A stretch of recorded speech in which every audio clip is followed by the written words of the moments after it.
उपचार मेरे पास है और वह है जेसीबी और बुलडोजर। तमंचावादी है वही करेंगे और इनका उपचार तो एक ही है और उपचार मेरे पास है और वह है जेसीबी और बुलडोजर। इनको शराब भक्तों के खून से भी इनकी टोपी रंगी हुई है। उनकी सोच स्वयं के विकास की है और इसके लिए वे लोग दंगों की आग में प्रदेश को झोंकना चाहते हैं।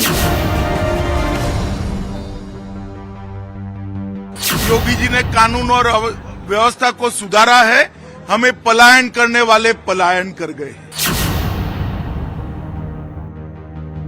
वे तालिबान का समर्थन करते हैं, लेकिन हमने कहा कि तालिबानी मानसिकता उत्तर प्रदेश के अंदर नहीं पनपने देंगे, कठोरता से उसको कुचलने का कार्य करेंगे।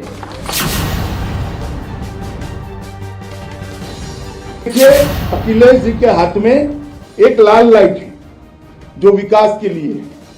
वो आएंगे तो विकास फिर से एक बार रुक जाएगा, स्टॉप हो जाएगा, फुल स्टॉप हो जाएगा।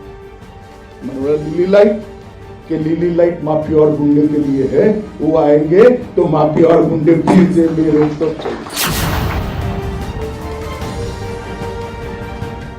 अखिलेश जी हमेशा कहते थे कि मंदिर वहीं बनाएंगे मगर तिथि नहीं बताएंगे। अखिलेश जी भूमि पूजन हो गया है, आपको निमंत्रण है, आप भी आ जाना जब दजाजस।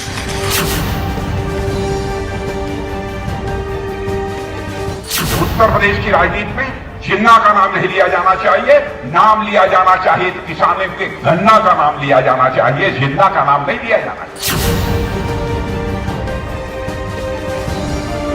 लोग फिर से उसी दंगे की आग में झोंकने की साजिश का हिस्सा बनाना चाहते हैं।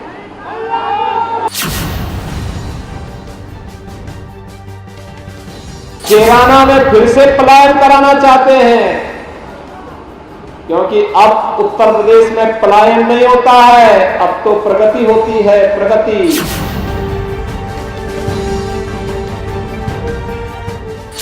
लाल पोटली, लाल टोपी और अन्न की लाल पोटली इनको सबक सिखाने का काम करेंगे।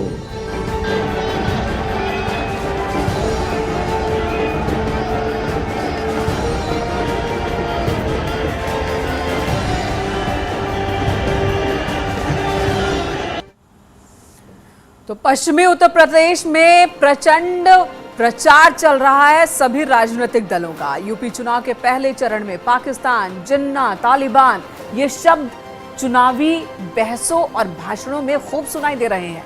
आबादी के लिहाज से भारत के सबसे बड़े सूबे उत्तर प्रदेश में विधानसभा चुनाव का पहला चरण 10 फरवरी को है और यहीं देश की सबसे बड़ी अल्पसंख्यक मुसलमान आबादी भी रहती है।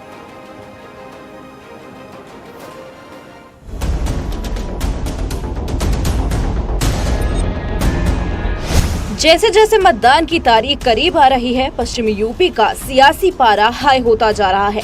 पाकिस्तान, जिन्ना, तालिबान ये शब्द उत्तर प्रदेश की चुनावी बहसों और भाषणों में खूब सुनाई दे रहे हैं। आबादी के लिहाज से भारत के सबसे बड़े सूबे उत्तर प्रदेश में विधानसभा चुनाव होने हैं।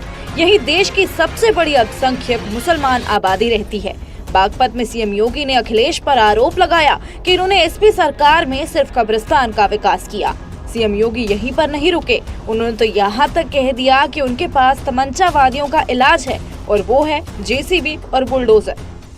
आप सपा की सरकार के समय के किसी एक विकास कार्य को मुझे गिनवा दीजिए, केवल एक विकास उसका दिखाई देगा और वह है कब्रिस्तान की बाउंड्री। कब्रिस्तान की बाउंड्री के अलावा कोई विकास वहां हुआ ही नहीं। जो बहनों, ये जो अपराधी जब सांसद विधायक बनेंगे तो क्या ये फूल की खेती थोड़े करेंगे? इधर एक मिनट जल्दी। ये तो फिर तमंचे की ही खेती करेंगे। ये तमंचावादी है वही करेंगे और इनका उपचार तो एक ही है और उपचार मेरे पास है और वह है जेसीबी और बुलडोजर। हाल के दिनों में समाजवादी पार्टी अध्यक्ष अखिलेश यादव ने अपने भाषण में भारत की आजादी के आंदोलन में शामिल रहे मोहम्मद अली जिन्ना का जिक्र किया। इसके बाद जिन्ना राजनीतिक भाषणों और बहसों के केंद्र में आ गए। वहीं एक इंटरव्यू में अखिलेश यादव ने कहा कि हमारा नंबर 1 दुश्मन पाकिस्तान नहीं है, वो तो बीजेपी है, जिसके बाद बीजेपी ने जमकर हमला बोला। सीएम योगी ने आरोप लगाते हुए कहा कि वो सैफई महोत्सव करते हैं और हम दीपोत्सव, वो तालिबान प्रेमी है और हम विकास प्रेमी।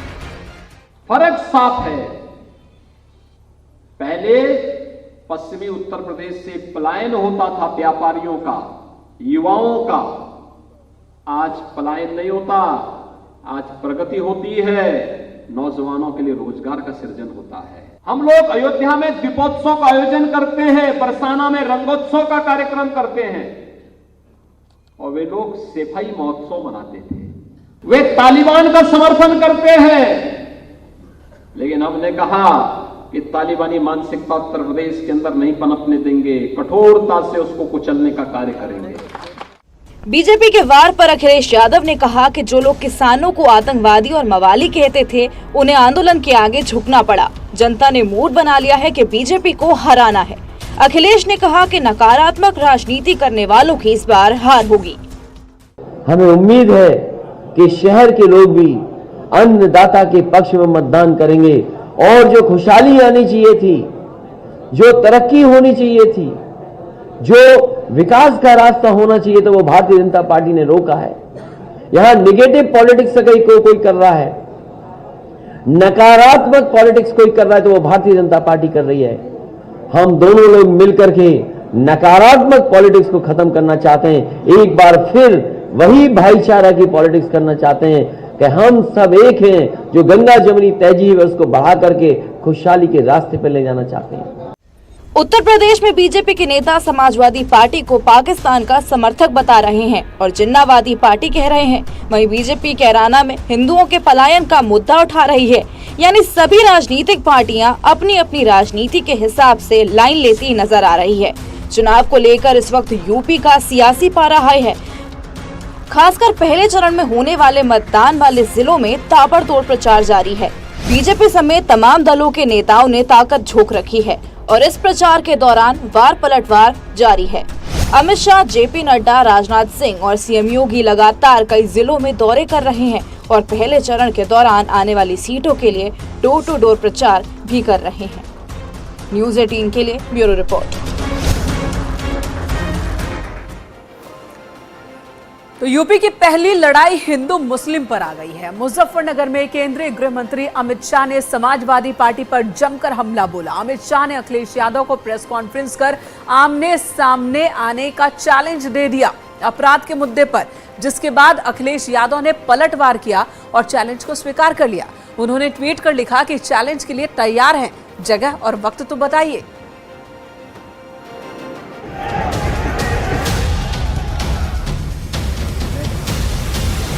यूपी विधानसभा चुनाव को लेकर सभी दल के नेता अलग अलग विधानसभा सीट में प्रचार करने पहुंच रहे हैं। सभी नेता अपनी पार्टियों के लिए प्रचार के लिए पूरी ऊर्जा के साथ मैदान में उतर चुके हैं। गृह मंत्री अमित शाह ने मुजफ्फरनगर में समाजवादी पार्टी पर जमकर प्रहार किया था। उन्हीं के बयान पर अब समाजवादी पार्टी के मुखिया अखिलेश यादव ने पलटवार किया है। उन्होंने शाह का चैलेंज स्वीकार करने का भी ऐलान कर दिया है। दरअसल उन्होंने ट्वीट कर लिखा, हम हर चैलेंज के लिए अभी तैयार हैं। सच को तैयारी की जरूरत नहीं पड़ती, वो जगह बताएं, समय बताएं। शनिवार को विधानसभा चुनाव के प्रचार के लिए केंद्रीय गृह मंत्री अमित शाह ने मुजफ्फरनगर में डोर टू डोर जनसंपर्क के साथ मतदाता संवाद कार्यक्रम भी किया। वहां पर उन्होंने समाजवादी पार्टी के राष्ट्रीय अध्यक्ष अखिलेश यादव पर निशाना साधते हुए कहा कि हिम्मत हो तो अपने समय के आंकड़े लेकर प्रेस वार्ता करें। रिकॉर्ड है, लूट के अंदर 69% करीब लूट के अंदर भी 70% की कमी, हत्या के अंदर 30% की कमी हुई है, अपहरण के अंदर 35% की कमी हुई है और बलात्कार के अंदर भी 30% से ज्यादा कमी हुई है। अखिलेश बाबू, मैंने तो अपना हिसाब दे दिया। आप आपके शासन के आंकड़े और भारतीय जनता पार्टी के शासन के आंकड़े आप हाथ में लेकर एक प्रेस वार्ता करिए। तो पूरे उत्तर प्रदेश की जनता को मालूम पड़ेगा। मुझे मालूम है वो नहीं करे। अमित शाह ने कहा कि सपा पार्टी आती थी तो गुंडा माफिया और तुष्टीकरण की बात करते थे। आज भाजपा के 5 साल हो गए हैं, न जाति की बात है, न परिवारवाद की बात है, न गुंडे माफिया तुष्टीकरण की बात है। भाजपा के शासन में सिर्फ और सिर्फ सुरक्षा और विकास की बात है। मैंने दंगों की वीरता को जाना था, पहचाना था। आरोप करने वाले पीड़ित बन गए और पीड़ित थे उनको आरोपी बना दिया। खैर मैं बाद में बात करूंगा, मगर मैं आज भी दंगों की वो पीड़ा को भूला नहीं। 2017 के बाद 2022 में आपके सामने आया हूं, भारतीय जनता पार्टी का रिपोर्ट कार्ड लेके आया हूं।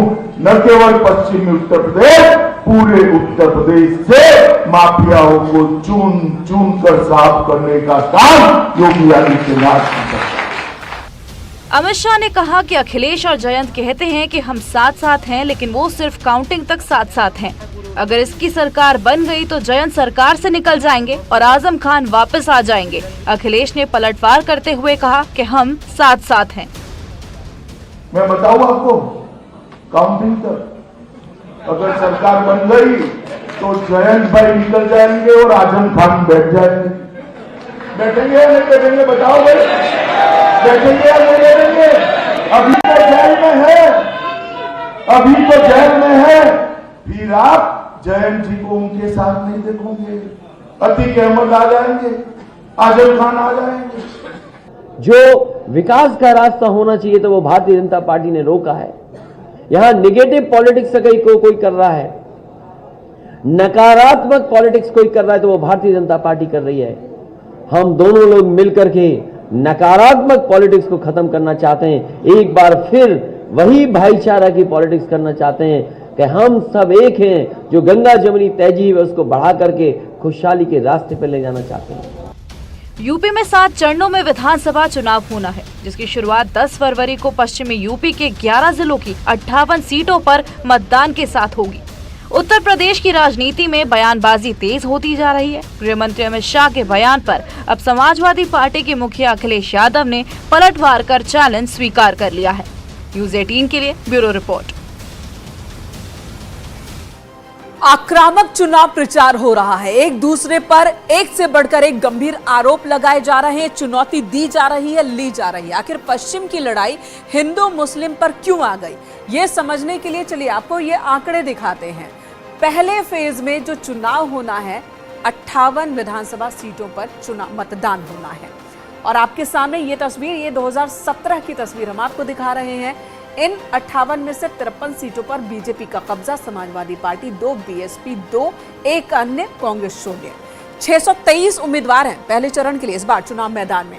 आखिर लड़ाई टफ इस बार क्यों बनती हुई नजर आ रही है, ये भी समझने की कोशिश करते हैं। कौन कौन से फैक्टर हैं जो पहले फेज के चुनाव को प्रभावित करते हैं। सबसे पहले बात, पहले फेज में ये देखते हैं कि आखिर मुस्लिम कहां निर्णायक की पोजीशन में है। पहले फेज में कुल 17 ऐसी सीटें हैं जहां पर मुस्लिम मतदाता निर्णायक पोजीशन में हैं और ये गणित आपके सामने है। और पहले फेज की ही बात की जाए कि कहां पर जाट असरदाई है, तो ये देखिए यहां पर कुल 24 सीट ऐसे, 58 में से 24 सीट ऐसी हैं जहां पर जाट वो असरदायक है। तो जो ये MY समीकरण की बात हो रही है, और साथ ही एक और दलित फैक्टर भी जो पहले चरण में काफी ज्यादा प्रभावी होने वाला है और बहुत असरदार रहने वाला है। कुल 16 सीटें ऐसी है जहां पर दलित जो है वो निर्णायक की भूमिका निभाते हैं।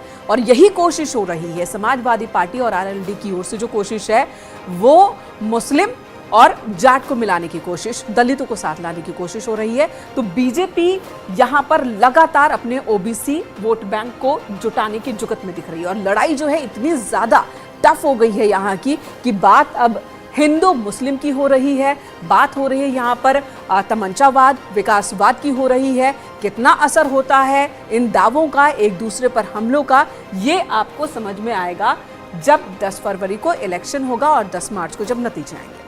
तो यूपी के महासंग्राम में अब तमंचावाद बनाम विकासवाद की लड़ाई नजर आ रही है। बीजेपी जहां दंगे, पलायन और माफिया राज पर पिछली सरकारों को घेरने की कोशिश कर रही है, तो वहीं पर इसकी तुलना में अपनी सरकार के कार्यकाल में हुए विकासवाद का जिक्र भी कर रही है। अखिलेश ने भी पलटवार किया, बीजेपी की नकारात्मक राजनीति से दूर रहने की बात कही।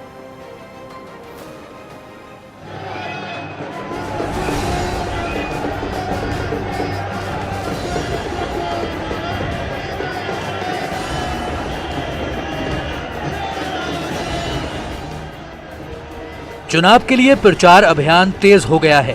पहले चरण में पश्चिमी यूपी में वोटिंग होनी है, लिहाजा तमाम दलों ने पूरी ताकत झोंक दी है।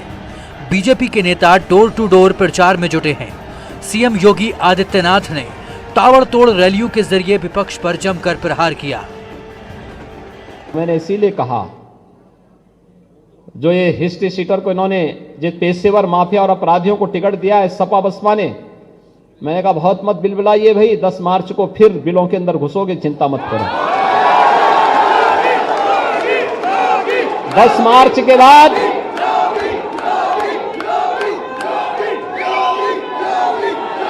भाइयों बहनों, 10 मार्च के बाद आप देखना ये गर्मी शांत होने में 24 घंटे भी नहीं लगेंगे। सीएम योगी ने